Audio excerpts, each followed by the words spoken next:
Très bien, merci beaucoup.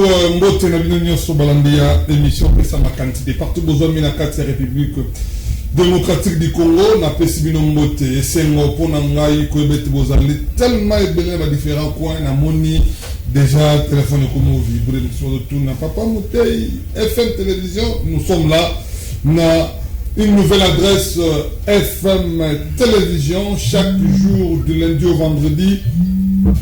De lundi au vendredi, on a des 10h juste à 11h15 minutes. On a pour nous makanisi na Maïmatali République démocratique du Congo. Voilà. Merci beaucoup. Nous avons un plaisir à vous présenter les invités qui sont déjà là sur ce plateau. Normalement, ils devraient être à 4, mais 2 sont déjà là. Vous savez, nous sommes à Kinshasa avec les embouteillages de la République démocratique du Congo et à Kinshasa surtout. Espérons que les 2 autres vont nous rejoindre avant la fin de l'émission. Voilà. Déjà, je disais que je vous donne rendez-vous chaque jour de 10h à 11h dans FM Télévision. Du lundi au vendredi, on est là avec Romotei, Tokabula Makanisi et Kozala Malamomingi. Très bien. Avant, on a pu s'inviter Maloba, on a une interpellation à tous les Congolais de partout dans le monde. Aujourd'hui, apparemment, les réseaux sociaux, comme si en gros, la référence, il y a Mafinga, il y a insulte, ceux qui n'honorent pas la République. Mais aujourd'hui, il commence à insulter n'importe qui, n'importe comment, sans réserve. Donc, ils ont connu la République. L'ancienne première dame, Maman Olive Lembe, elle a fait les choses. Elle a assisté les comédiens, les artistes comédiens et puis les autres. Mais nous avons aujourd'hui Maman Denise Diakiro Tshisekedi, la distinguée première dame. Elle a aussi sa manière de faire les choses. Cette dame, aujourd'hui, elle a assuré la santé à artistes et comédiens République démocratique du Congo. Les artistes et comédiens, basés sur la carte de santé, pour permettre en cas de la maladie, de se rendre à l'hôpital, de se faire soigner pour nous conserver le moyen. La première dame nous a mené excellence. Aujourd'hui, dans la bourse, votre temps la fameuse à venir. Une telle personne, il y a certaines personnes, dans la télévision, pas télévision, à ce téléphone, il y a seulement méga, il y a 2 gigas, il y a wifi, allez, elle commence à dire de n'importe quoi à l'égard de notre première dame. Ça, ce n'est pas bon. Nous décourageons ce genre de pratiques. Nous voulons que la République soit construite sur de bonnes valeurs. Je crois que le pays soit construit sur de bonnes valeurs. Vraiment, merci beaucoup. Voilà. J'ai à ma droite Dan Kapiamba et Azali Moka Bactéria politique et Moka Nabiso. Maintenant, je suis sacré Dan Kapiamba, Mbote Bonne Santé. Mbote Ndego Rigen, Mbote na Ndego Nangai, Oyo na Tigelo première ya représenter. Apesi Mbote na Bayimboka Nyonso Bazuli Bakwa Rolanda Biso na Tongo Alelo. C'est un plaisir pour moi ya ko joa Lucas Anambela ya yo na Tongo Alelo pour na voyer Olobela.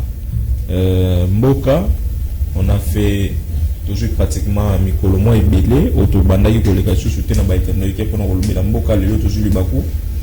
C'était un réel plaisir. Si quand on a qui est dans le Mbango, on a même ordre d'idée de commenter, il y a pour décrier à corps et à cri ces comportements barbares, ces comportements des très mauvaises indications de la part de certaines personnes qu'on a eu malheureusement l'occasion de partager dans la même nationalité. On a vraiment eu l'occasion de partager les mêmes liens de nationalité dans Bandeko Moussousou. Au moni, lelo Bandeko bazomi benga ba influenceurs na ba influenceuses. Au milieu de la mboka bapaya, ba influenceurs bazo amener ba memaka une valeur ajoutée dans la société.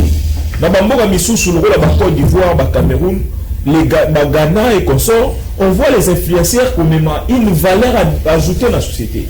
Mais il y a des influenceurs misusu babimi soki ozoleka kaka na TikTok boye soki oza omatisi volume makasi yebaki ba insulte okobima wana yo moko okanga matoi.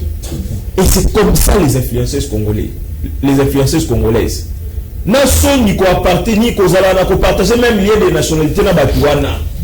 Maman Denise Nakero, la très valeureuse Maman Denise Nakero, aujourd'hui même ce qu'elle fait pour les familles abandonnées qu'on a vu sont eux qui ont bénéficié de la bourse excellence, c'est pour l'avenir de notre pays.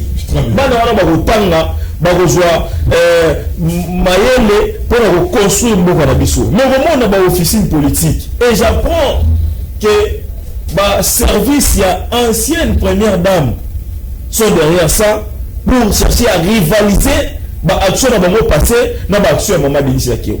Ce qui est une aberration totale. Maman Denise Nakero, tout comme Maman Olive Lembe Kabila de triste mémoire, ba tikala jamais qu'on s'ala ba mandat public.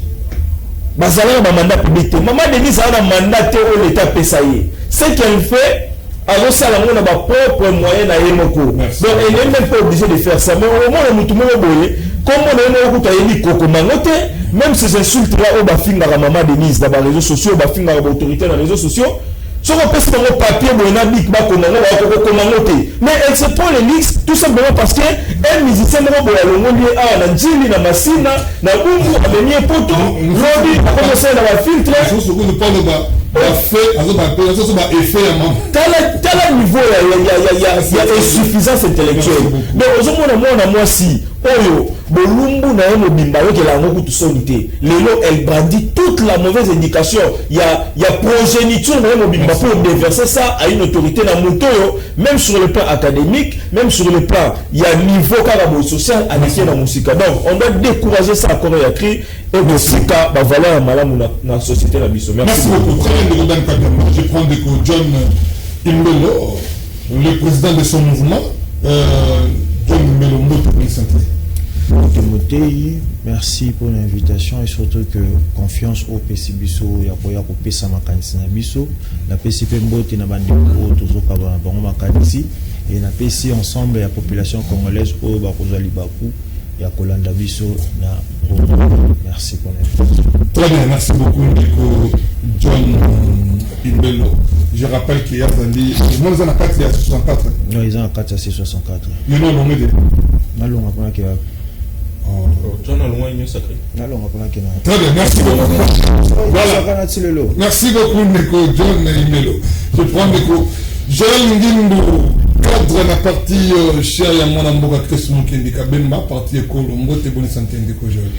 Mbote ndeko mutei otondo mingi bwa lokasa mbela na pesi mbote na bande moto kabula na bango plateau na moni dan kapiamba to mona na kala na moni ndeko na to zagani na union sacrée qui mabiso pona soit disant azoliate na pesi mbote na bakongomani nyonso bakolanda biso de partout biki émission na welanda mara mingi et je suis honoré ya participer à premier numéro na FM télévision. Merci pour la honneur. A participer de konanga wa kolandanga Rabi est pas là. Wa Zabongo président Ligue des jeunes ya lycée quoi. Où il y a président Sangoma l'honorable sénateur Sangoma. Pas wa pa kolanda biso na pesi mbote je pense que Kabula makanisi de sorte que totia mboka na biso au centre oui qui à lycée ezana réunion sacrée na mona ki bagenda ki ko adhérer le professeur Mbata Yambaki Bango. Je suis content de voir que la jeunesse va comme comprendre makambu deviennent maintenant sérieux ba mi obia du bon côté de l'histoire. Merci beaucoup. Ndeko mususu tozaki du bon côté de l'histoire, il a choisi akende bipai wapi ba akende bipai wapi ba ko sala campagne ya bato ba ko bande ko na biso na est ya mboka à l'occurrence ndeko John Imbele. Je pense que to le bilan on a plateau A. Très bien, merci beaucoup. Je salue aussi un ami et frère, Rabi est pas là depuis pas là. Mais moi quand ma tara na mona Rabi ka alinganga sous tête na musika mais parce que yo na ka pamba bolia nzumu moko. Très bien, dis-moi, c'est le Congo. C'est la République du Congo, notre marmite. Très bien. Voilà. Nous allons parler d'un sujet, soit d'une thématique qui divise aujourd'hui la classe politique en Bokanabiso. Mais avant d'y arriver, Prenons d'abord la ville de Kinshasa. Tomoni Lelo, Daniel Bumba, après avoir dirigé la ville, Nabatino et Latitan Mingi, salité. Aujourd'hui, tout dans le service national, au bateau pour assainir la ville à Kinshasa. Analyse nos jeunes de Joël, Moussala, service national pour la ville à Kinshasa. Merci beaucoup de commenter pour la moutona. Oui, qui service national bako sala musana ba malam. Mais ils ont pas quoi ko bishonyo soto ko linga to ko sepla na ngote. Le fait ya ke yo ozala ki kuluna bazio ba memi yo la kanya makasese et sorte ko kuma mutu asika. Bazongishi na société mais kaka ba même habitude to bandaki ko déplorer dia onde bozongi na. Ozo komba balabala ekoma propre. Et batindi yo te ko bando kanga ba tobeta bango fimbo. Pour Congolais ndazawana azana posa dignité. Oui, a boire kilo kona balabala yaka interpeller yebisha ko boire na balabala te boire na foule. Bache la biso ba foule to banda ko boire na foule. Mais fort malheureusement ces gens-là ils font bien leur travail mais éducation de bazana ngote. Éducation ya ko respecter la personne humaine bazana ngote. Mutabwa ki eloko ozi ndenge ba ko mema bat no ba responsable papa bimi na ndako akende musala amoyi siko mutuma bwazali kula batona au départ baza ba délinquant. Il faut qu'on rappelle le peuple congolais, il faut qu'on rappelle bango moko pe bozali ba délinquant bana mbilo na kanya makasese ba soigner bino cerveau ndenge général kasongo kabwika ebisi biso tangu boye il faut bon ça la preuve ya éducation ba otiko pesa bino kono.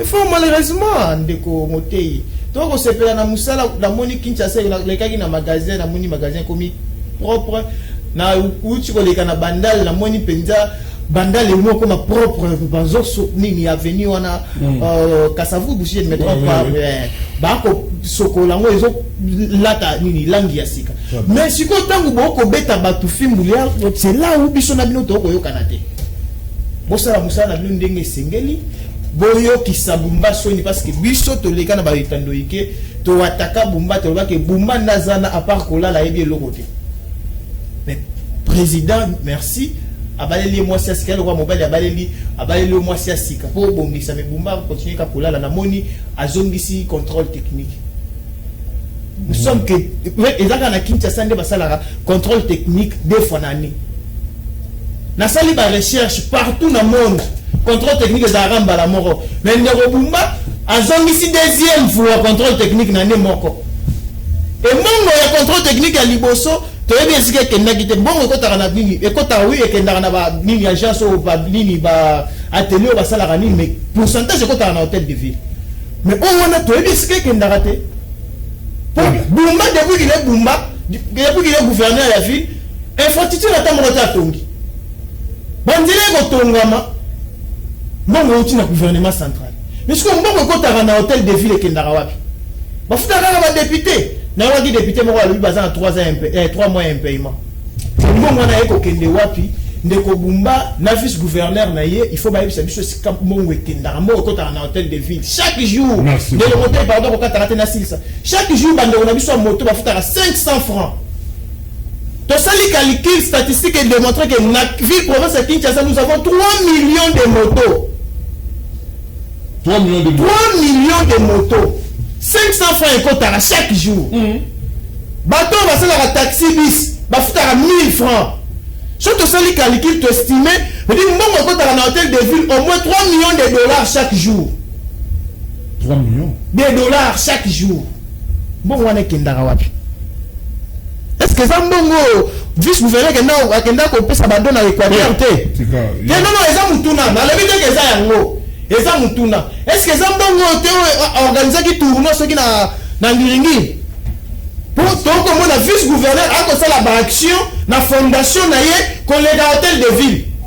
Parce que hôtel de ville faut construire mais faut malheureusement hôtel de ville ko sala musala le vice-gouverneur a ko sala ba action na ba fondation na ye. Donc mi tuna mbongo wana eza mbongo wana te.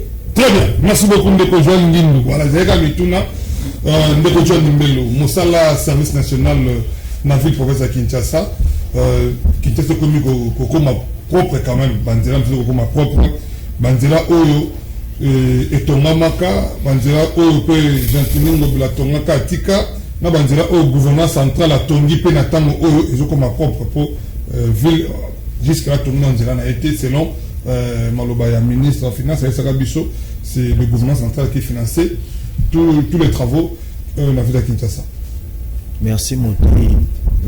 Comment service national ville à la salité pour moi non mon ville à Kinshasa parce que comme propreté ville à salité mais sauf que ils ont un bâtiment basile kanisha comme la chaque jour ou ils ont qui na ville province à Kinshasa et donc tous bateaux comme la chaque jour ils ont service national donc pour nous na moni lo comme longue exaté maintenant même pas comme ma propreté t'es comme ma propreté parce que bah niveau c'est là que baka niveau ils a toujours couché yo ka te yo za tonka mbule banda au moins ndé Kinshasa yo ka kasi on habite mbula pena loko bandité tala baka niveau nga zaka na limité ba kombola ka presque chaque jour na limité mais kende tala baka niveau ndengeza donc bon ça na ba msa malonga te pour ville za ka salté mais na retenir le mot ande au Joël Alobi on a Daniel Bumba Alobi c'est presque chaque jour ville écoute à plus de 3 millions de dollars. Ville écoute Isaka.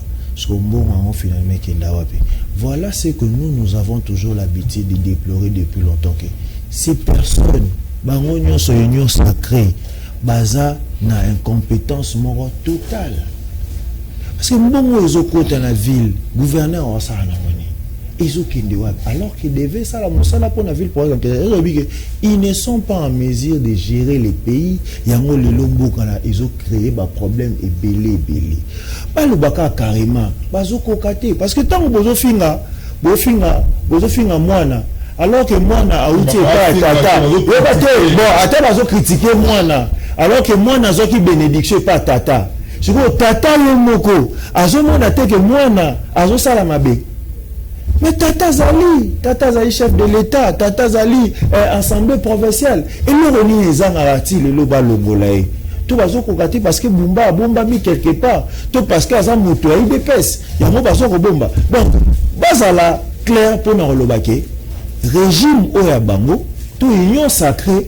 Bazali kokoka ko gérer comment l'équipe bango na mutu batika ba démissionner carrément batika ba kongolo o mususu bazali na maile le vola dans Kapiamba bien qu'il ait le pouvoir na ebi camarade azana moi ba capacité à malora peut-être pourquoi pas l'expérience à dans Kapiamba pourquoi pas Joël bino bolinga ba bofanda tout autour ya batwana bo bisape mokonza mboka wike mwana zokoka te biso tozali banda to fandi ta ebele tozo critiquer tozala maloba bumba zo sa eloko pona nini yo poko zo biso te o cha biso nanu to sala pour que ba changer biso au moins langage mais bon quand même bazo percevoir ba lettre ba percevoir yo bando lettre mo kimide journal te moté koluka komemanga na débat salité ba nyimba memate lorsque na kota ki na union sacrée bango te batinda nga na kota tant pe na lobi na bima bango te ba yebisanga na bima ba yo kolete azaki na union sacrée longa zaki te ba kolenga ne loko wana te la politique to yaka ezaki leader sorti bezali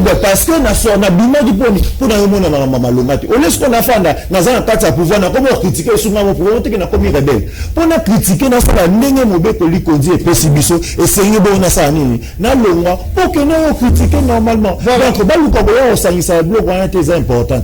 Voilà, merci beaucoup. Nerodan Kapiamba. Service national na ville à Kinshasa, mon salaire est au Salama. Je vais comme ma propre dérapage, je me suis soutenu de rejoindre la soulever, mais de négocier dans le bi, comme on a mis comme des propriétés. Ndeko Rigen, merci beaucoup pour la motuna. Oui, je vais revenir à l'eau de Joël Alobi. Il y a certaines questions en société congolaise, tout ça va rassembler. Comment le comportement quinois surtout. Les comportements sur le tambousi micro baladère, 80% va congolais, baroye bisayo, qui est pour quinois azongana aliment, il faut une contrainte physique. On doit vraiment être d'accord sur ce point. Pour quinois azongana aliment, il faut une contrainte physique. Tout le monde a une image toute une famille va bimina ba ordure, il y a 4 salopans en plein boulevard. Ça, ce n'est pas. Et ça, ce comportement, et qu'on zonga en éducation civique, pour que zonga normal, na aliment, il faut filmer bêtement. Et ce que fait le service national, moi, je l'encourage à 100%. Il faut service national donc to continuer là sinon na pratique ya filmu ya obeta filmu au degré ya bosoto to komi na mona Kinshasa et degré ya bato bazo ko accompagner bosoto wana il faut effectivement filmu nezo misabiso na zela donc to ya na ba discours te violation des droits de l'homme dignité pour mutu azana esprit ya dignité mutu alingi ba respecter akolo mwana salité te na ndako na yo kwa kana boulevard alors mwana salité te na ndako na yo kwa kana caniveau. Moi j'ai toujours dit na bande kwa service national attention comme on dit Daniel Bumba kwa ki bouteille dans cela il faut les chicoter s'il le faut. Mais je vous dis s'il faut les chicoter on met pas une autorité parce que c'est un comportement indigne et là on a besoin indigne c'est ça. Donc il faut tout tel mélange, il faut bien attention on a une dans ça boy. Je vois le service national a betinga film pour avoir qui bouteille dans cela monto le belanga té. Monto le belanga té, on n'a pas besoin. Monto de femme on n'a pas besoin de la dignité dans la saleté. Bato va sali trop il y a pas l'illégalité il y a pas la légalité dans l'illégalité. Donc ce qu'on a la saleté, c'est tout simplement une situation pour monter la bande de côté. Ce qu'on a la saleté, qu'on ne peut pas respecter par rapport à l'euro, ça les a détruits. Question il y a vu pour ça qui s'est décommonté. Aujourd'hui, on a Daniel Bumba comme gouverneur chargé de l'administration. Daniel Bumba est pratiquement déboussolé de ce prérogative avec le gouverneur. Mais je vous dis, qui s'occupe des opérations aujourd'hui? Mais Daniel Bumba, c'est pratiquement le gouverneur chargé de l'administration. Il est déboussolé de ses prérogatives. On les a reconnus dans le gouverneur. Daniel Bumba ne s'occupe pas de la sécurité des kilos. Il y a Daniel Bumba tenir à ta parade mort. Tu as le degré à criminalité comme dans Kinshasa. C'est quoi les coins de la vie pour les Kinshasa? On les a épargnés dans la sécurité. Tu as déjà vu Daniel Bumba tenir parade, même conseil provincial, il y a la sécurité. Il ne le fait pas. Pour avoir la salubrité, il a fallu au chef de l'État de se fâcher et pour trouver solution. Mais c'est quoi le rôle maintenant? Il y a Daniel Bumba qui est le gouverneur, qui a été élu par les Kino, via les députés provinciaux. Ah, c'était. Si vous souvenez, Daniel Bumba, qui est le gouverneur titulaire, il est pratiquement inexistant. Tout n'a pas c'est quoi le rôle de nous créons pratiquement des pléthores à l'État avec beaucoup de facilité. Mais moi j'ai toujours dit, Tata Ndegomotei, na Kinshasa awa tomona mutu moko a révolutionné Kinshasa na 48 heures à Pamba, même pas 48 heures. J'ai Koko Moulumba. Si j'ai Koko était gouverneur de la ville province de Kinshasa, les chefs de l'État n'allaient pas se fâcher. Les chefs de l'État n'allaient pas prendre une ordonnance pour la task force pour la task Mukabi. Parce que j'ai Koko, et là, Tata Mokonzeko a se plaindre dans les lots, j'ai Koko l'a résolu en 48 heures. On a vu des coins à travers la ville ici. Oh, et comment embelli? Grâce à un travail à Moutou. Et puis, il a fait avec ses propres moyens. Il n'a pas voulu, à l'élève ministre de la Finance, c'est pour passer ma coquille à Bongisa vu pour ça qui ça. À ça, on a ma moyenne à Moko, et jusque là, dans le moment où on a eu ça, de commenter, je reconnais ma zone, c'est le moment où on a été dans la ville. Voilà des gens. Bon, c'est ça, Moussala. On va pas où il est là, on va photo de Kéim, sur la massou de Silla, Bassé, Bakima, et le Komara, tel est le gros où il est là. Même assurer la continuité et la protection, il y a et le Bandekobati qui est là, Bumba n'arrive pas. Bumba n'arrive pas. Tala Bandeko service national Moussala Baosala. Ceux qui balongo na Moutou, maman Bazon va place sur la bateki. Même pour assurer la continuité, c'est déjà Moussala. Mais pour assurer la sécurité, pendant qu'il y a des services ici qui s'occupent de l'assainissement, où sont les personnels qui assurent l'assainissement pour les Kinshasa? Voilà. Pour assurer seulement la continuité, service national et qui attire au péto place au Bakei, n'a pas quoi, tout le monde va m'avoir au Bimawana, à les sources dans l'étalage, bataille pour nos Oteka. Et demain encore, on va trouver les saletés. Donc, Bumba est en train il s'organise pour détruire la ville. Il a été élu pour trouver des solutions. Il y a Robinson ville pour les acquis de la propriété, mais on se rend compte effectivement que Mumba s'organise pour détruire la ville. Il y a un autre l'homme providentiel de Kinshasa, et ça nous doit comme Sikati. À ça, l'entourage il y a une épaisse. Il a fait ses preuves ici. C'est ce pourquoi Mumba. Pourquoi pas les mettre là même par une ordonnance?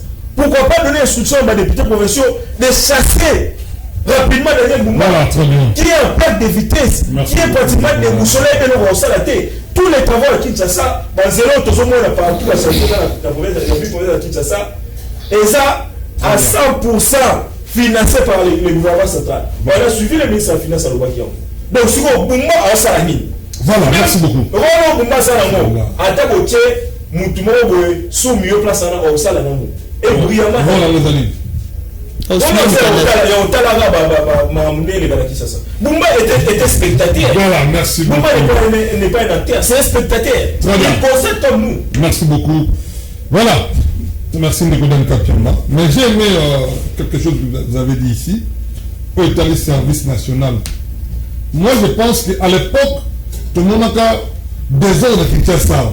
Mais quand Laurent Désiré Kabila Yaka na film 5-5 n'a pas ici là, quand l'espace à 2 jours, 5-5 n'a pas ici là. Tout le monde va croiser ma colo comme ça, ma maman, ma papa, de croiser ma colo, ma combi à l'époque. Mais quand nous, comme le père aillé, et si l'homme dans la mort pendant la minute, c'est pourquoi moi je soutiens les services nationaux. Moussa Bokosala, le mien. Donc, accentuer encore Moussa Bokosala. Et surtout que vous le faites pour le bien de la République. Ça, là, moi j'aime. Vous savez pour l'intérêt de la République démocratique du Congo. Ça, j'aime beaucoup. Vraiment, vous avez notre soutien. Très bien. Je prends Ndeko Joël Nguindou.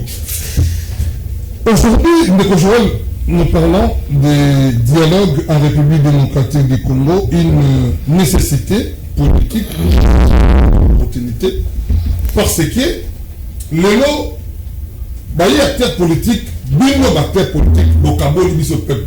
Bokabo Libiso peuple, Bolibiso changement constitution, révision constitution, Bolibiso dialogue, tout ça sont des concepts. Mais le peuple a joué battu. Mais le dialogue, tu as joué en mode ben namboka oyo.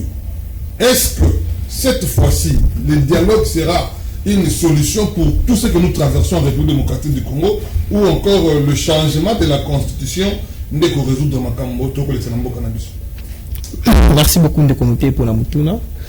Mais avant il y a qu'à répondre à la question de commenter webi qui namboka nabiso tozana ba mibeko faut te respecter.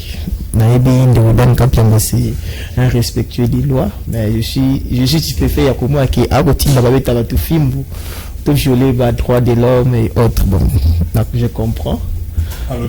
Et ça point de vue naé, mais ngai natikali na respect ya mibeko bato na faut ba respecter mibeko so mutu asalimbe ba bo mena la police bo memaye na ba instance oyo il faut ba kende kusambisa ye afuta ba beta mutu te menga na munaki ba beta mutu to film par rapport ya question na yo ndeko mutei oyebi ke biso tende to kaboli peuple bande ko na biso ya 64 nde ba kaboli peuple parce que basali groupe na bango au départ na mutu na bango na éviter son na mutu na bango na munoko na bango banda ko libate to ko défendre ordre constitutionnel. Pourquoi tu sais qu'il y a changer constitution? C'était ça leur lutte.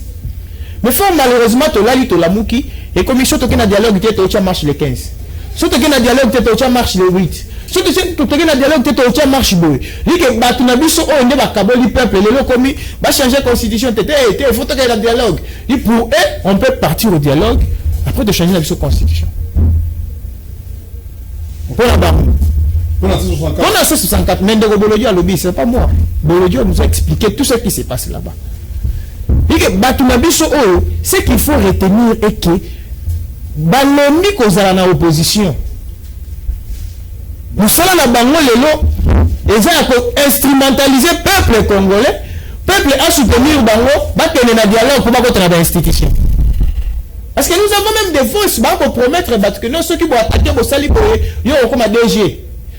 Dans leur tête, il y a déjà que bon, Kinana était parce que Kinana c'est un frétin au sein des C64. Vous coûtez, vous pouvez pas frétin. Mais ce n'est pas moi qui l'ai dit. Non, non, frétin. Oh, bon, le Dieu le bango. Bon, on a mage. Bavandi, batali. Déjà, bazana ba petit na bango. Oh, bah, que yo kozala DG, yo kozala boy. J'ai plein d'ailleurs. Nazo ko ke la nam. Nazo ko la nam de konanga o azu mouvement na créé, age okota kuna. Nazo ko ke le mawa. Parce que, oui. Ah, c'est aussi un frétin là-bas. Nous avons des rois mages.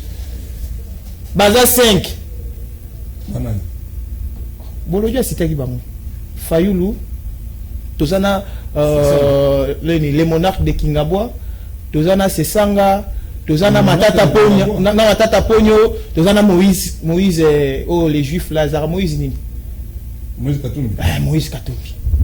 Les 5 mages. Oh, les monarques de Kingabwa, on a appelé ça comme moi, non? Fal Mamba mutapé ça ex-président, ex-patron les monarques de Kingabwa. On évolue très bien. D'où bande qu'on a biso oyo, c'est que le peuple doit comprendre dialogue pour na bango, ils ont moyen ya ko accéder na ba institution. Ba ko sala nyoso makelele nyoso ba ko sala o, ils ont moyen ya ko accéder na pouvoir. Ngana za contre dialogue té. Déjà en Afrique to yebi que non, ceux qui to yo kanaté, on se met autour d'une table pour trouver la solution. Là, je suis d'accord. Mais tant que vous avez dialogue, beaucoup mieux instrumentaliser le dialogue. Pour vous, si vous êtes essoufflé politiquement, il faut vous créer dans le peuple congolais qu'il y a une crise politique et il faut qu'il y ait un dialogue. Mais là, je suis contre. Parce que toquer le dialogue combien de fois? De commenter au Pessinga 3 minutes, au Katanga Bouini. Non, toi de qui? Au Pessinga 3 minutes, on a combien de 3 minutes? Très bien. Toquer le dialogue combien? Depuis 1900 jusqu'à aujourd'hui, ceux qui te tanguent, au moins 15 dialogues, mais solution dans moins amis. Et là, c'est le dialogue, tu créer, crise, continuer l'institution. Il y a d'autres insatisfaits, ils vont créer crise. Et comme il y a là, ceux qui sont insatisfaits, il faut créer crise pour continuer l'institution, alors que tu as la règle de jeu. Oh, la constitution. Pour défendre. Constitution le Bénin. Pour entrer dans les institutions du pays, il faut créer crise dans la dialogue pour contre la institution. Non. Très bien. Merci beaucoup, Ndeko Joël. Très bien. Voilà. Ça dit, c'est 64 raisons pour la population. C'est pour la population, pour ça. Pour les combats échangés, ils ont sous défense et ordre constitutionnel, ils ont sous token dialogue, ils ont balabala. Merci beaucoup. Très bien. Merci Ndeko Germain. Mukaba mbote na yo, bonne santé. Zamba la moko thématique toko sur la magambotali nécessité ou une opportunité politique, dialogue en République démocratique du Congo. Ndeko journaliste Antonio Lisusu. Malgré Mbaché embouteillage na Kinshasa, malgré embouteillage na Kinshasa comme si on a retard. Voilà, oyebi. Voilà. Natondio pour na invitation ndimi Lisusu ko pesa biso mbela o esengelaki to répondre to ya kosula mani natali o cannabis et sengweza Lisusu ya ko retrouver bandeko ba bitua plateau no de partage kana bango makanisi ko banda ndako alivoso za kikino ko mandelo et na o etali thématique opportunité à dialogue dans la République démocratique du Congo. Oyebi position nangai elle est connue de tous. Ya koloba ete kosolola malamu kasi kosolola na banani et puis ba motivation à bateau il faut tosolola na bango ezali nini. Oyebi lelo tokomi kokamwa baye balinga ki changement ya constitution te bien que bangonde bazaki ba porteur premier porteur ya idée ya révision changement constitution de Martin Fayulu na plan d'action na en tant que candidat président de la République ndeko Delis Esanga qui tenait à ce que la réforme constitutionnelle s'efface avec plus de 46 amendements et à la disposition constitutionnelle et bandeko mususu ebele ndenge bazali wana bayebi oyo babanda koluka na oyo etali changement ou révision ya constitution mais revirement oyo basali babosani question ya changement de constitution baye na makambo etali dialogue et ya kokamwa na makambo etali dialogue bakomi kosala apologie ya bato oyo bazobundisa mboka bato oyo bazoseme terreur bato oyo bazoseme baatrocité na est mboka na biso bato oyo bacreye bulu yeke na mambo etali sécurité na mboka na biso toza na soni ya kotanga bango te ezali ndeko Joseph Kabila Kabange na Corneille Nanga équipe na bango nyonso oyo bana mboka toza na plateau pe télévision bakolanda biso bayebi pourquoi revirement wana oyebi une opportunité ya dialogue comme lelo pourquoi pour ngai point de vue nanga ezali parce que sincérité ezali sous na quantité na bandeko ba koluka dialogue oui bien évidemment bazoze la chef de l'état a se prononcer par voie d'ordonnance et tout ça après sa date et puis bakomi ko sala chantage na ngambu ya opposition je parle de l'opposition sincérité na vis-à-vis na mboka ezate pourquoi puisque beaucoup quitté koluka ko plaider pour na moto azoboma bandeko na yo omoni lelo opposition politique ndeko Jean-Marc Kabunda ndeko Delis Sanga ils tiennent mort du cul il faut que Joseph Kabila azala na ba échange wana ou dialogue parmi ba prérogative ou je dirais ba condition disons comme ça ba condition bango ba pesi koka moi-même à côté ba prélat catholique bango pe ba lobby il faut inclusivité ezakaka soki babomi bakoti na kati ya masolo soki bazate wana dialogue wana kozala inclusivité et puis il y a pas raison d'être nango tant que bato wana bazate alors que biso vous ne voulez pas que bana raison comment vous pouvez dialoguer aussi longtemps que l'auteur y a crise bazali banda non les auteurs de crise opposition politique oyo tant baluka ki dialogue ba ebisa ki biso makambo aborder de crise te Kabila il faut zala non bango balobi na crise politique tozana ngo il faut to vanda biso to banda koloba komanyola to lobi était solution eza sécuritaire et non politique bon politique dans le sens que voilà, pas forcément il faut bateau bazar à l'interne ba Martin Fayoulou puisqu'ils n'ont rien à voir na makambo guerre wana il faut to lukato solo là sécuritairement na ba personne ou yango moni ba pour parler ya Doha kuna esamaki accord ya États-Unis d'Amérique ya Washington mais ça là qui était to mekakovanda total comment est-ce que la solution koya tito aboutir na makambo to aboutir bien que tozoze la effectivité vraiment ya application ya accord wana na yango tokoki te kozala passif vis-à-vis na ba question o etali mboka intérêt na biso nyonso moto avandi amoni aza frustré aza indigné par rapport il y a point tel ou parce qu'il n'a pas été promu ou nommé quelque part azui mandoki puisque ça dernier rempart pour naé ya ko rebondir politiquement na yango pour nanga nazomona ezaneti une façon ya ko pérenniser l'impunité na mboka na biso où chacun selon biso tokozala soki na CPT il faut na kende zamba na zomandoki na bundisa bandeko na biso simanango pouvoir et ko sala recours na kozonga alors que cette méthodologie cette façon de voir les choses au balingi ba imposer na mokonza mboka ezo décourager ba vrai patriote ba biso toyebi lutte armée au toyebi en tant que tshisekediste ok politiquement je suis tshisekediste c'est que papa Étienne nous a enseigné c'était la lutte démocratique et non toloba to salabation sur terrain et non les armes yebisanga tant mutaki azuma ndoki aye azongi na pouvoir accepter et PC lisusu force à se requinquer financièrement politiquement et nga mutunatika ki na lutte ko lutter contre ba ennemi ko défendre mboka attitude nangi ozani vous voyez comment on crée encore la frustration na chef ya bateau bakotika la ba vrai démocrate et patriote ko la politique est avancée donc pour un dialogue les hommes embêtés mais s'il faut tenir à ce que bateau to yebi ba raison ba kende li rébellion wana base à la kaka na dialogue entre autres Bakabila, Bananga et tous ces Nikoloba, biso batu toza na lutte interne, tozo continuer démocratiquement, toza na sens toza ba patriote, Voilà. toza na tinate bango baza très prépondérant que biso il faut tenir bonne opinion na bango, il faut fléchir, faire fléchir mboka, to kaka o ya bango et non ya biso to sur la nakati. Donc voilà. Merci beaucoup Ndeko Germain. Voilà, je prends Ndeko Dame Kapiamba. Le dialogue aujourd'hui en République démocratique du Congo, une opportunité, nécessité parce que Ndeko Germain nous dit le dialogue, oui.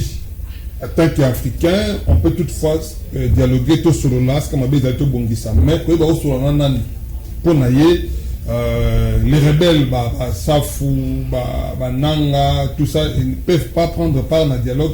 Quand on a part dans le dialogue, ils ont le rôle là pour minimiser, tout réduire. Au la lutte, il y a lutte moko patriotique, il y a moko cannabis.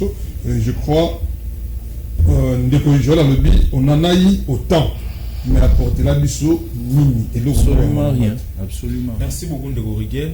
Na okende na même ordre d'idée que bandeko na ngai. Omoni na posture ya tout patriote. Moto nyonso za na ba sens patriotique élevé ya o défendre mboka na ye. Il faut effectivement se poser ce genre de questions fondamentales.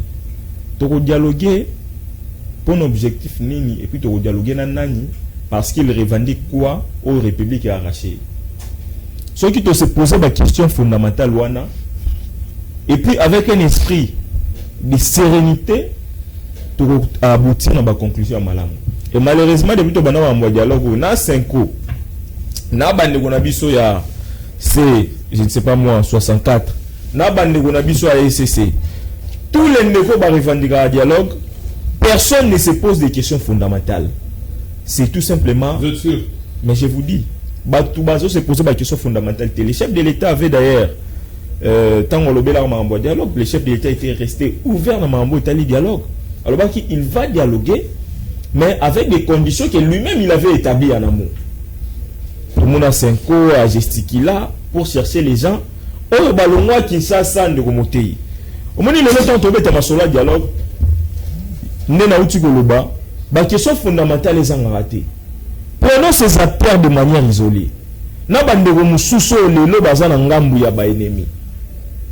Un par un on se pose la question que ndeko yo na bon sens de azana lelo monta ko reprocher la République. Mais pour des raisons, il y a frustration politique, abima na ye azo avion akenda avion aéroport andi il y a qui poto lobito qui a comme exilé politique. Nous remontons, posez-vous la question.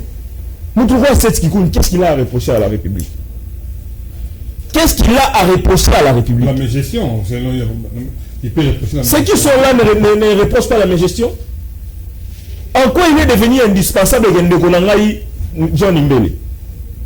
Corneille Nanga vous dit tous les jours Corneille Nanga, qui est parmi les acteurs majeurs, même il y a crise autour sur le plan sécuritaire. Tous les jours, Nanga ne cesse de vous dire que ma botola est carré minier. Si vous voyez ça, carré minier, qu'est-ce que ça a à voir avec la République? Vous prenez Franck Diongo. Moutakangisa Franck Diongo, c'était Joseph Kabila. Il a fait pratiquement 5 ans en prison sous Joseph Kabila. Franck Diongo va perfuser en plein procès. Tout autant procès dans la télévision, tout le monde va perfuser Franck Diongo. Tshisekedi arrive à bimisser dans la prison.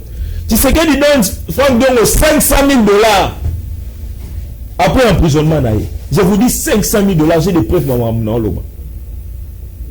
Franck Diongo a mon imbongo, a des alagi mouké, a bandi au sen, a bandi chantage, a PC mbongo, a siligi le loi en rébellion. Qu'est-ce qu'il reproche à Tshisekedi? Pendant que le cardinal Fridolin à Mbongo, pendant que SSC fait la tournée à monde pour le dialogue, il y a des gens qui doivent dialoguer avec le pouvoir. Oh, Bazoti Cameroun qui ça ça. Bazoti Cameroun pour privilégier les gens qui n'ont rien à reprocher à la République. Aujourd'hui, on voit aussi les gens comme les Arimagie, les Anitisola, les Daniel Safou. Daniel Safou a vu un abisso. Souré baraté. On a fait non. Mais Daniel Safou a vu un abisso bandal. Ok. Daniel Safou a passé tout son quinquennat. Mais oui, moi j'ai habité Bandal. Daniel Safou a passé tout son quinquennat Moi, on a une chose qui député s'ils sont dans la bandade. Vous avez un marche de saga soutien concert. Non, la salle va marcher sur la tête. Vous avez un bandade. La salle va marcher sur la tête. On va marcher sur la bande de John Tom, on va décider de mobiliser. Il n'est même pas là pour la réunion sacrée. Oh, Daniel Safopa a fini tout son argent avec les Tchèli à bandade. Batchekula. Non, arrêtez ça. Mais non, non, arrêtez ça. Daniel Safopa. On va faire Nabino. Faire Nabiso à bandade, tu vas très bien. Il ne se passait pas un seul jour sur mon Daniel Saf Naba, coin les plis, coin Foucault à Bandal. On a peu baillé noir fort. Ah non. On a cop naïf. Merci beaucoup. Est-ce qu'on a bien maman ko Daniel Saf? Mais le Daniel Saf a la rébellion et demain il sera consulté à Oya à la fin de la table de négociation. Qu'est-ce qu'il reproche à la République et ça l'est dit. Le passeport il y a combien d'opposants ici pour des raisons de sécurité? Combien d'opposants? Je vous donne seulement l'exemple. Il a été, l'autre fois on a condamné, il a été agressé par la force du progrès, on a condamné. Mais il combat ici. Pourquoi il faut passer à recours? On a 6 cités, pardon, 2 minutes pour citer. Non, 1 minute. Pendant que Basango bazo tambola à travers le monde, on laisse les véritables Congolais il fait Congo République réparer na bango. Surtout moi je demande toujours à Tata Morozekolo, il faut réparer na batu ya bongo. Est-ce que vous savez que Kadima a invalidé des gens de manière criminelle ici dans ce pays? Pardon? Non. Denis Kadima a invalidé des gens de manière. Je parle de Denis Kadima. Il a supprimé les suffrages à batu de manière criminelle. Denis Kadima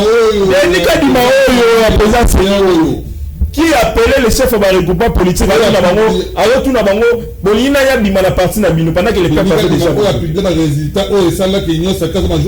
s'il vous plaît, c'est une majorité qu'on conteste jusqu'aujourd'hui. Pendant que la République, pendant que les évêques catholiques laissent les gens comme les Tsingi Poulou qui a été massivement voté dans Selemao, massivement voté dans Funa. Mais on peut consulter Claudel Louba qui a été pendant 10 ans gouverneur, il y a Kassai occidental, attendre Zélène, 10 km Tongamate. On peut consulter ces gens-là. On laisse Batoyo, on République, on Séni, à invalider pendant que Séni a juste constitutionnel. Je parle sous réserve des juristes, notamment Maître Rabi et pas là. Séni a juste il y a contestation électorale. Mais à invalider, le scrutin à Batu. On laisse les gens, le roi Batingi Pouloulou, le chef de l'État doit réparer avec ces gens-là. La CENCO doit prendre en compte Bato Wana. Parce que la République, l'air doit quelque chose. Sauf qu'il tient à Séléma, on va comprendre comment Tingi Pouloulou a député. Et là, nous avons voté même et le roi Batingi Pouloulou la Séléma. Nafuna. Merci beaucoup. Papa Molière il m'a témoigné alors qu'il va voter quand va voter à Ntingi pour. Mais je vous dis, Papa Molière et ça va prêtre catholique on va foutre ça va na minerval pendant qu'on a gratuité de l'enseignement. Mais c'est Ntingi bana batanga ofele, le peuple congolais a voté Ntingi Pouloulou. Batu c'est Denis Kadima fanda na consulat 1000 na ba cabale politique ba organisa ba luka ba dénigrer moto wana o aza esprit ya bana Selemba esprit ya bana Funa ba valider de manière injuste comme ça. Voilà. Donc la République, si on doit dialoguer, c'est avec ce type de personnes qu'on doit dialoguer et non les aventuriers qui ont eu des problèmes personnels dans l'individu en rébellion et aujourd'hui de prêtres court derrière pour un dialogue. Merci beaucoup Nicolas Nkapimba. Je prends des coups de John Imbelo. Je crois il était calme quand vous avez pris la parole. Laissez aussi John Imbelo calme de rebondir. Voilà, Nicolas John Imbelo. Des dialogues, oui. Vous avez suivi l'intervention de Bandegonion Sawageno. Des dialogues, oui, mais pas avec ceux qui ont pris les armes contre la République. Position 1964 n'a même pas de dialogue. Est-ce que c'est une nécessité aujourd'hui que nous ayons un dialogue à la République? Soit il faudrait d'abord réviser la Constitution qui dérange pour certains la République.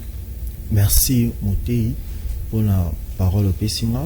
Dans lundi pertinence, il y a des camarades au message déjà partagé dans le plateau. Mais bien que la pertinence dans Bango, il y a une partie où Joël Nguindo a décevoir Ngai. Parce que Joël Nguindo, au lieu plutôt à réfléchir de manière personnelle à comment réfléchir la procuration pour nous rejoindre biloko ya kolot na biso na tanga kombo te déjà tanga ki kombo. Mais tanga kombo na. Tanga kombo na à comment réfléchir par procuration. Lelo suri na zu oyo ndeko nani Dan Kapia Mbalobi nécessité un dialogue eza to négocier na bandeko oyo baza à la carte donc na kumaro na omicha force du progrès a betinga bazokisanga na tika le na défaut na loboko ya ngayo isala rasuma le bati non il a condamné on a le bidon il faut dialoguer peut-être avec Bissou. Donc voilà pourquoi nous sommes en train de dire que la crise est politico-sécuritaire.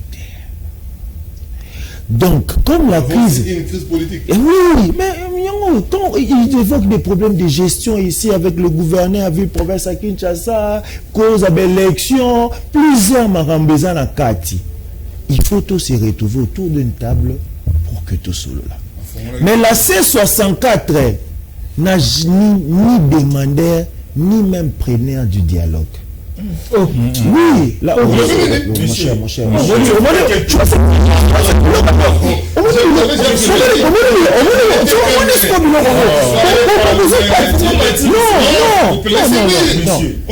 La C64 ni demandeur ni preneur du dialogue. Comment on va évoluer? Mais non, comment on va évoluer? Vous avez pris le temps. Vous avez tous venu. La C64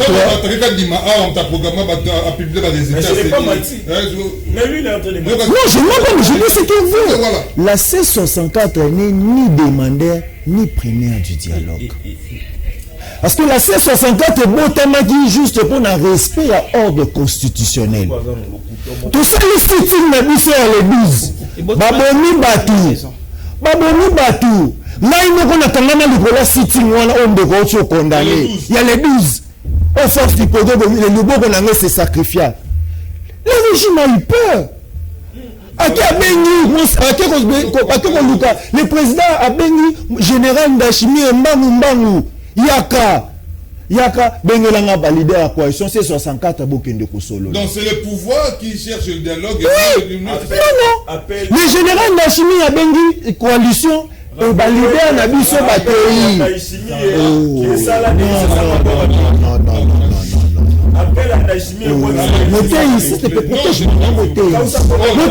Protège-moi, Motei. S'il te plaît, protège-moi, Motei.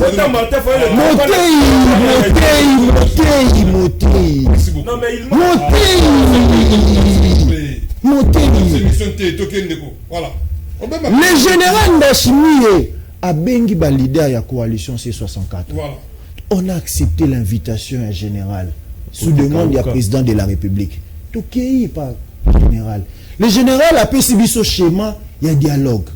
Tu as approuvé schéma avec la pensée la bisoté. Tu as approuvé demande ya général, mais tu posé ma condition. Tu lobby bien, ce qui te ça le dialogue, il faut le président de la République a libérer espace politique. On a des conditions de PC par général. Que non, prisonniers politiques, nous sommes à prendre de Nathanaël au combat, parole Camiselo, ainsi des autres. Et puis, Tolobi, bateau baza cause. Il y a conflit, va participer à la table de négociation. Et Tshisekedi a renoncé. L'idée n'a pas vouloir changer la constitution. Relance un peu s'il vous plaît. Bino vous avez une idée à dialogue. C'est une idée à dialogue. Comment vous pouvez maintenant plutôt vous avez une idée à dialogue. Avant que le dialogue Jean Kozal Bazala Kabila Bananga Bazala aussi longtemps que Zaki pensait la minorité. Mais Yokat, Zaki pensait la bisoté. Tant on va proposer biso, tant te poser la condition. Donc si on a la condition biso te poser, on doit respecter c'est que tu y as été. Merci. Tant que tu y as été. Et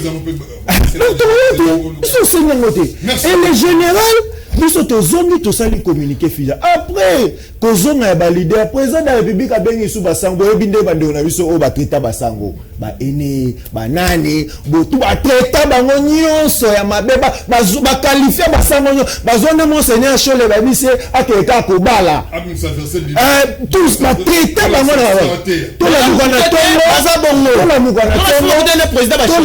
na tongo président de la république à Bengi Bas. D'abord, le président de la République a utilisé le président de Brazzaville, Sassou Nguesso, pour nous benga ba prélat catholique, boya to solo la, ba solo la bino mokonza biso ka bengi bino bolinga oyamba ete boya ayamba bino. Mais le prélat catholique ba ye mokonza moka ayambi bango. Sakana batwa. Mokonza moka ayambi bango.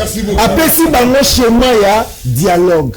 Bango pe ba communiquer officiellement que non, tondimi dialogue ba eko benga coalition C64. Ba bisi so que mokonza moka lobi bo retirer, bo suspendre l'activité na bino azo signer ordonnance pour que tokende na dialogue. Très bien. Voilà. Ni demandeur, ni preneur à dialogue. Mais nous avons posé que des conditions. Tant que nos conditions et Rosala respectées, merci beaucoup. Très bien. Nous sommes arrivés à la fin de l'émission.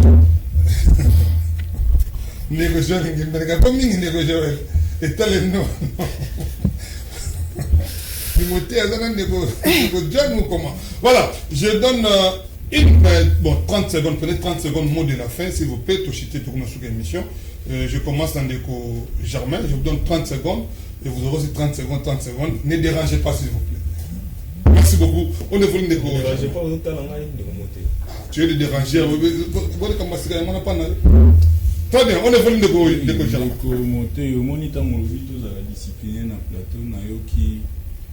Beau permettre à terme les incongruités, Ndeko Baloba et pas Ndeko Kombobo, Ndeko John Mbelo. Comment tu espères être sérieux devant le monde entier qui te suit et puis vous êtes à l'aise dans le Koutaboui. Au moment où ils ont monté, n'a habité date ni opposition, en tout cas j'ai oublié la date où opposition à Seranda qui est pas Ndayishimiye, je pense le mois passé, juin, mois de juillet, je pense, mi-juillet, voilà. Mais ce qui a zongi, puisqu'à C64 a se renseigné d'un meeting que Martin Fayulu a organisé qui n'a siège à parti politique le 13 août 2025. À date le 13 août 2025 na siège à partir na place s'il vous plaît non pas ça date non pas précision place Martin Fayulu acclama et apprenant dialogue national et inclusif les termes ou la phrase Martin Fayulu a utilisé le 13 août 2025 donc ce sont les faits qui précèdent maintenant Balokuta naie même rencontre Ndayishimiye avant entre le 13 août na rencontre Ndayishimiye il y a eu des événements oui il y a eu des événements où bango basali où el Nicolas ça a été makambo koloba eza na nzela te eza bosolo te donc koya wa liboso à plateau pour le satisfaire camp politique na yo ou batuba mona quand même argumentaire ils allaient sur les sujets au lobara atiko loba puisque matière les até et puis nangi je pense 30 secondes après si batuma en cause en fois 4 puisque je viens en retard bande konanga les retardataires ont toujours tort non yango na ina lobela na ina lobemoni makamande ko Daniel Bumba grand frère moko alimbisanga puisque apekisa nga na tika Ndeko Bumba moke mais na ebité Ndeko Bumba na ville à Kinshasa tozana barter où ils a vraiment et désengorgeaka ville à Kinshasa ceux qui te outil de part et d'autres centres villes te outil centre à Kinshasa et tout ça avenue Kasavu Boutronson entre Bakaya outil comment on appelle pas Makelele voilà délabré de façon mobile je ne sais pas ça fait combien de temps tika bangin boaka mabele eloko mokote et puis pour finir les lots to souffrir na boulevard Lumumba pour na service national ngana tout en général Kabwik est-ce que na kati ya ba prérogative ya bâtisseur au bazo sala salon na nzela koappréhender bato na ndenge ya brutalité okangi ye na bilamba mpe kobeta bango fimbo na miso ya bato ozokota mpe na cadre ya misala oyo bayelaki na nzela. Merci beaucoup. Voilà. 30 secondes, je crois qu'on fait déjà signe qu'on a déjà dépassé même le temps. Vous allez vraiment nous excuser pour aujourd'hui. Je crois que ça c'est votre maison, Ndeko Jérôme Nguindou, Ndeko Dan Kapiamba. Vous allez vraiment nous... Pardon? Par rapport à la décrispation politique qui est prônée aujourd'hui par les chefs de l'État, Toyoki Tata Mozekolo à promettre décrispation politique, Tozo Senga na bandeko, Oyo Bazaki na problème. Merci beaucoup. S'il vous plaît. Non, c'est moi qui donne le temps. Je demande à la régie dans 30 secondes voilà. si je peux passer ce message. Donc, les lots, tout le monde a dans la province de Sidou Bangi. La province de Sidou Bangi, ça a abandonné. Nous avons notable à Sidou Bangi, les lots, dans le portefeuille de l'État. Notable à Sidou Bangi, les lots, dans le cabinet chef de l'État. Mais tout le monde a plaidé pour la province de Sidou Bangi. La décrispation politique, tout le monde a appris. Tous en espérance c'était bandekolo la José Makila bakozonga au bana Sidou Bangi baza kolenga José Makila c'est le seul c'est le seul. Je vous dis, qu'est-ce que vous voulez? C'est le seul province à Sidou Bangi qui a posé des actions de grande envergure dans la province Wana.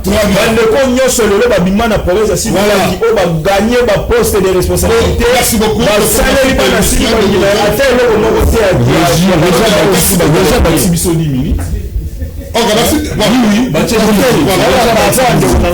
Abeti Lissola 2025, tandis que l'autre la coalition C64 et d'autres qui vont le 19 mai 2026. Donc, on a failli les athées, on a ciblé les athées, la coalition C64 et les unions sont de Botama qui prennent ordre constitutionnel.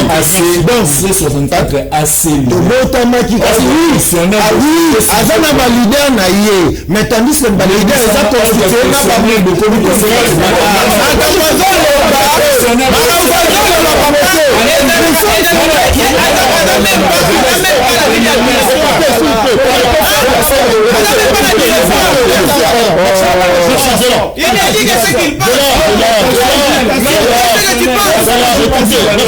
Si je voulais mettre du désordre, merci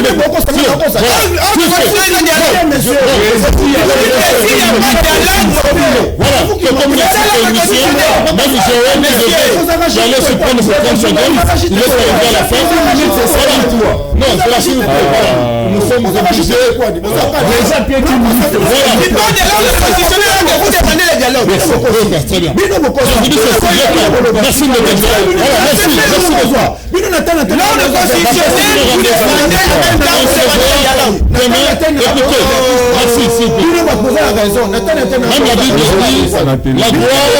La gloire de la deuxième maison sera plus grande que celle de la première. Nous sommes arrivés à la fin. Notre deuxième maison, FM Télévision. Voilà. Très bien. Merci beaucoup. Tout le monde est bien au Mokolo Lobby avec une nouvelle équipe. Bye. Merci.